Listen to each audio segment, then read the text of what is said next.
Welcome to Learning by Listening.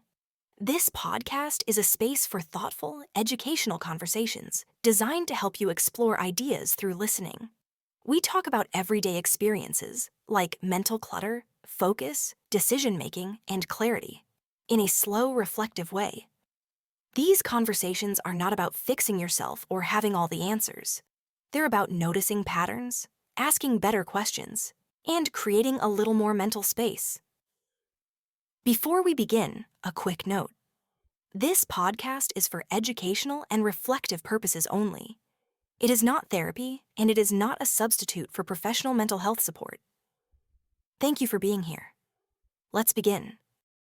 Did you know that the average person has over 150 unfinished mental tasks floating around in their mind at any given time?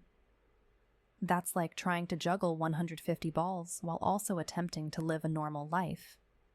That statistic is actually terrifying when you think about it.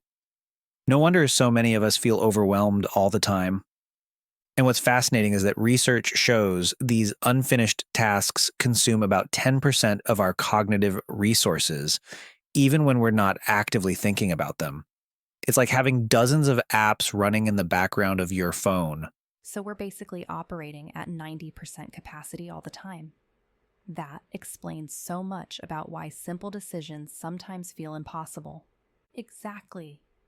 And neuroscience studies have shown that this mental clutter actually triggers the same brain regions as physical pain.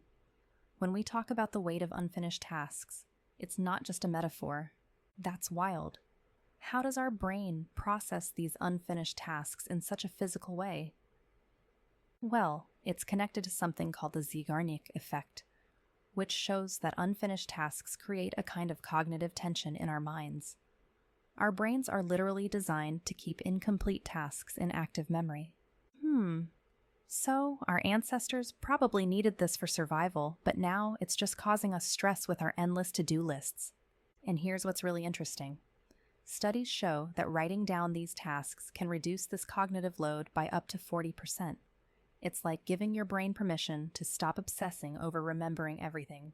Oh, wow. That's a significant reduction just from the simple act of writing things down. Recent research from the Harvard Business School actually found that people who regularly practice mental decluttering report a 23% increase in productivity and a 31% decrease in stress levels. Those numbers are pretty compelling. But how do we actually start tackling all these mental tasks without getting overwhelmed? So here's where the science gets really practical. Psychologists recommend something called the 2-minute rule. If a task will take less than 2 minutes, do it immediately. This simple strategy has been shown to reduce mental clutter by up to 30%. That makes so much sense. It's like dealing with the small stuff before it has a chance to pile up in our minds. And what's fascinating is that completing these small tasks triggers the release of dopamine, our reward chemical.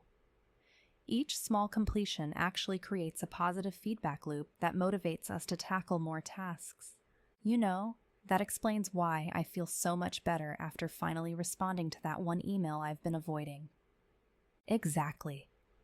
And organizational psychologists have found that this approach, tackling small tasks first, can lead to what they call a completion cascade, where finishing one task creates momentum for completing others. So it's like a snowball effect, but in a good way this time. Right. And here's something really interesting.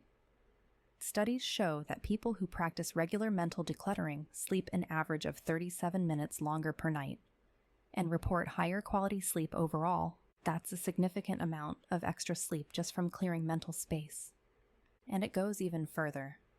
Research from the University of California found that a cluttered mind actually impacts our ability to process emotions effectively, leading to a 24% increase in emotional reactivity.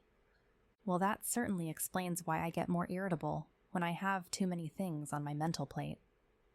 The science behind this is fascinating. When our working memory is cluttered, the prefrontal cortex, which helps regulate emotions, has to work much harder to maintain balance. So what you're saying is that mental clutter doesn't just affect our productivity, it's actually changing how our brains function on a fundamental level. Exactly. And recent studies have shown that implementing even basic organization systems can reduce decision fatigue by up to 40% and increase creative problem-solving abilities by 28%. Those are some pretty compelling numbers for making small changes in how we manage our mental space. And here's what I find most encouraging. These improvements don't require massive life overhauls. Simple strategies like maintaining a dedicated task list or spending 10 minutes each day on mental decluttering can lead to significant improvements within just 2 weeks. That actually feels doable. It's not about becoming perfectly organized overnight. Right. And the research backs this up.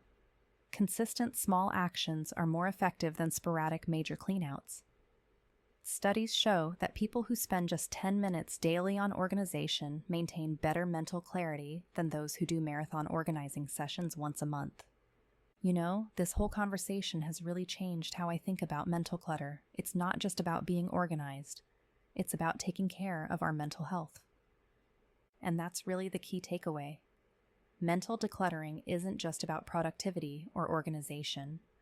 It's about creating the mental space we need to think clearly, feel deeply, and live more fully in the present moment.